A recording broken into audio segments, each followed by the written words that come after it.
নমস্কার, আজকে আবার একটি নতুন ব্লগে আপনাদের সবাইকে স্বাগত জানাই। আশা করি আপনারা সবাই খুব ভালো আছেন, আমিও ভালো আছি। আজকের ব্লগটা পঞ্চমী জোরে আমরা কিভাবে ব্যাঙ্গালোরে পঞ্চমী কাটালাম সেটাই আজকে আপনাদের কাছে তুলে ধরব। আশা করি আপনারাও খুব ভালোভাবে পুজো কাটিয়েছেন। সবার প্রথমে জানাই আপনাদের সবাইকে শারদীয়ার অনেক অনেক প্রীতি ও শুভেচ্ছা। পঞ্চমী ছিল শনিবার দিন, আর শনিবার দিন তো সবারই ছুটি, তাই ভাবলাম সবাই মিলে কোথার থেকে একটু ঘুরে আসি। নমস্কার, আজকে পঞ্চমী, আপনাদের সবাইকে জানাই শুভ পঞ্চমীর অনেক অনেক শুভেচ্ছা ও অভিনন্দন। আর আমরা এখন যাচ্ছি, আমাদের বাড়ির সামনে আরো পুজো কমিটি রয়েছে, সেখানেই আমরা সবাই মিলে যাচ্ছি। তবে এখন রাত্রি ওই 8টা 10 মতন বাজে, একটুখানি দেরি হয়ে গিয়েছে। আমরা ঠিক করতে পারছিলাম না যে এখানে প্রতিমা আজকে খোলা থাকবে কি থাকবে না, প্রতিমা তো পরে ফোন করে সংগ্রাম জানলো যে না, আপনারা আসতে পারেন, আজকে দর্শন আছে, তবে আগামীকাল থেকে পুজো, মানে পঞ্চমী তো আজকে, ষষ্ঠীর থেকে পুজোটা হবে। তার সঙ্গে চলুন আপনারা, ব্যাঙ্গালোরের পুজো আপনারাও দেখুন আমার সঙ্গে। এই যে আমরা সবাই চলে এসেছি রুবিদের বাড়ির সামনেটাতে, রুবিও চলে এসছে। আর আরোহণ পুজো কমিটিটা এখান থেকে ওই আপনার 4 থেকে 4.5 কিলোমিটার মতন দূরে রয়েছে, তাই ওদের বললাম যে তোমাদের বাড়ির সামনেটাতে আমরা দাঁড়াচ্ছি। আর এই রাস্তাটা আপনারা আগেও দেখেছেন, বাঙালিপাড়া কারিগরি যে নিয়ে গেছিলাম, বা গত বছরও আমরা গেছিলাম আরোহণ, সেটা দিয়ে যাচ্ছি। আর এ পাশটা একটুখানি ভেতর দিক তো ট্রাফিকও তেমন থাকে না, তাছাড়াও আজকে ছুটির দিন, সে কারণে ট্রাফিকটাও কম, আর একটুখানি রাত্রি হয়ে গিয়েছে। ধরুন না, ওদের বাড়ির থেকে আমরা বেরোলাম প্রায় 8:30 মতন বাজে, রাস্তা পুরো ফাঁকা। তাই আমরা ভাবছিলাম যদি ঠাকুর দেখা যেতে পারে কয়েকটা দেখে নেব।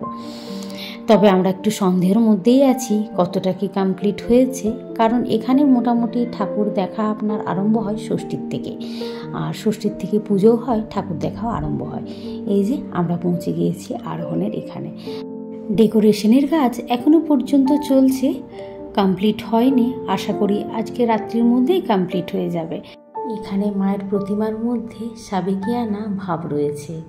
চারিপাশে লাইটগুলো লাগানো হয়ে গিয়েছে, কিন্তু এখনও লাইটের কানেকশন সেরকমভাবে দেওয়া হয়নি, তাই একটুখানি অন্ধকার মতন লাগছে। আর এবারে এখানে থিম হচ্ছে দুর্গেশগড় দেবীর দ্বার, যা বাংলার জমিদার বাড়ির পুজো এবং রাজা কৃষ্ণচন্দ্র রায়ের রহস্যময় পুরাতন মন্দিরের লুকানো সম্পদের গল্প দ্বারা অনুপ্রাণিত ইতিহাস। এবারে প্রথম আমরা এখানে পঞ্চমীতে বেরিয়েছি ঠাকুর দেখতে, আগে কখনোই বেরোনো হয়নি। আর এবারে শনি রবি দুদিন কন্টিনিউ ছুটি, তাই ভাবলাম বাড়িতে বসে আর কি করব, একটুখানি ঘুরেই আসি, 2-1টা ঠাকুর দেখে আসবো, সেটা ভেবেই আমরা বেরিয়েছিলাম। আর দেখলাম যে না, আমরা একা নয়, অনেকেই বেড়াতে এসছে, সেই সমস্ত দেখে মনটা বেশ ভালো হয়ে গেল। এই যে হোয়াইট কালারের তম্বু খাটানো রয়েছে ছোট ছোট, এগুলো সমস্ত স্টল বসবে, খাবার দাবারের, হার চুড়ি, কানের, জামা কাপড়, এ সমস্ত। আজকেও 2-1টা বসেছে, তবে প্রায় ফাঁকাই বলতে পারেন। আর এখানে আজকে আনন্দ মেলা হয়েছে, খাবারের কয়েকটা স্টলও রয়েছিল, তবে সবগুলোতেই প্রায় খাবার শেষ। আর এই যে রাইট সাইডে দেখতে পাচ্ছেন, এটা হচ্ছে স্টেজ। এখানে প্রতিটা দুর্গা মণ্ডপের পাশে এরকম স্টেজ করা থাকে, যেখানে প্রতিদিনই অনুষ্ঠান হয়, ষষ্ঠীর থেকে নিয়ে নবমী পর্যন্ত। আর এই দেখুন হার চুড়ি, কানের, বেশ সুন্দর সুন্দর রয়েছে, তবে জানেন দামও প্রচুর দেখলাম এখানে। আর হবেই না কেন বলুন, আমাদের পশ্চিমবঙ্গ থেকে জিনিসপত্র নিয়ে এসে এখানে বিক্রি করেন এনারা। আর এখানে যারা পুজো মণ্ডপের সামনে স্টলগুলোকে নেবে, বেশ মোটা টাকা ভাড়া দিতে হয় প্রতিদিনের জন্য, তাই এনাদের দাম তো বাড়িয়ে রাখতেই হবে, নাহলে পোষাবে কোথার থেকে। আর এই যে সাইডে এক জায়গাতে অক্সিডাইজের জিনিস বিক্রি হচ্ছিল, হার চুড়ি, কানের, এ সমস্ত। তাই আর কি আমরা দেখে নিচ্ছিলাম চুড়ি। রুবি আর মমি দুজনেই চুড়ি কিনবে বলছিল, আমি তো ওইখানে গিয়েছিলাম, নিয়ে এসেছিলাম, তাই আমি আর নিচ্ছি, ওদেরই আমি সাহায্য করে দিচ্ছি পছন্দ করতে। ভালো লাগছে,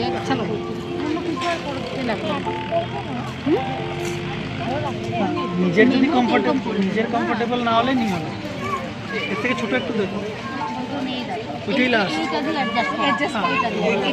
এবার আমরা বাড়ি ফিরছি, আর ফেরার সময় একটা মন্দির দেখলাম।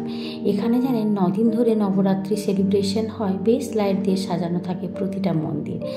আর এই যে এবার আমরা রাত্রেবেলায় ভাবলাম একটু খাওয়া দাওয়া করে নিই। প্যান্ডেলের ওখানে তো সমস্ত খাবারই প্রায় শেষ, তাই আমাদেরই বাড়ির পাশাপাশি একটা রেস্টুরেন্ট রয়েছে লুলু, সেখানেই আমরা সবাই মিলে চলে এসেছি। রাত্রের ডিনারটা এখান থেকেই আমরা করে নেব। এখন রাত্রি 10:30 মতন বাজে, তাই খাবারের টাইম যথারীতি হয়েই গিয়েছে। আর রেস্টুরেন্টটাও দেখলাম বেশ ফাঁকা রয়েছিল, সুন্দরভাবে আমরা বসে পড়েছি। আমরা স্টার্টার অর্ডার দিইনি, ওনারা বললেন খানিকক্ষণ দেরি হবে, তাই আমরা আর অপেক্ষা না করে মেন কোর্সই অর্ডার দিয়ে দিয়েছি। 2 চিকেন নুডলস আর 4টে চিকেন বিরিয়ানি।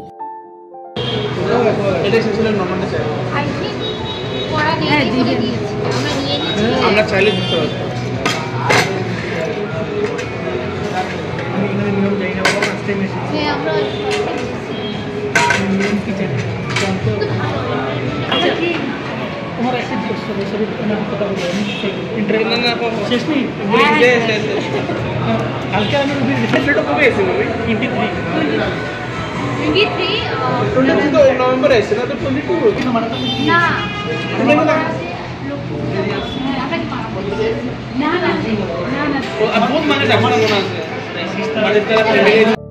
আমাদের চিকেন নুডলস চলে এসছে, একটা রুবির আর আরেকটা সংগ্রামের। আর আমাদের 4 জনের চিকেন বিরিয়ানি অর্ডার দেওয়া হয়েছে।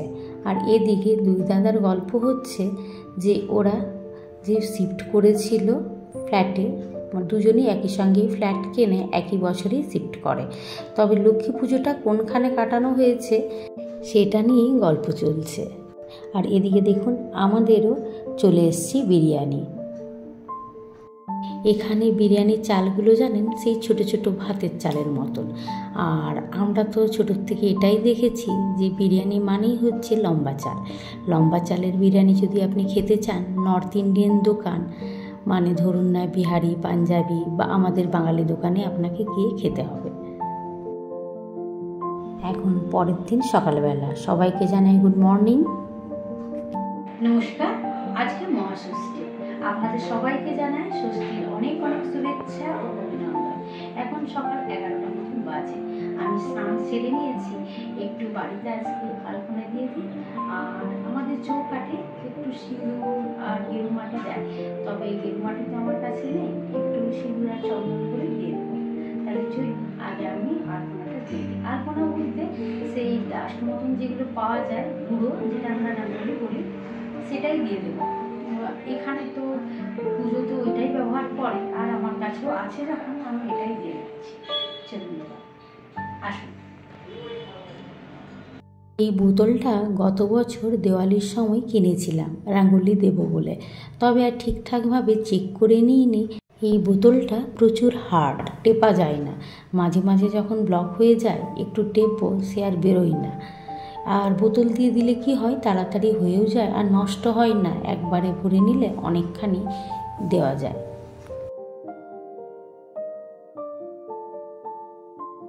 খুব ভালো, যাই হোক কম রকমে দিয়ে দিয়েছি।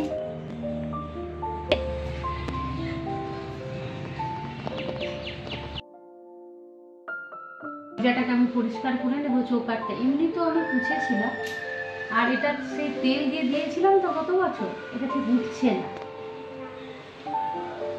মুছেছি আমি,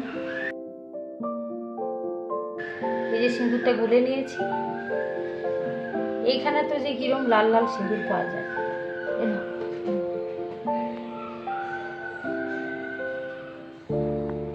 তেলটা বেশি হয়ে গেছে।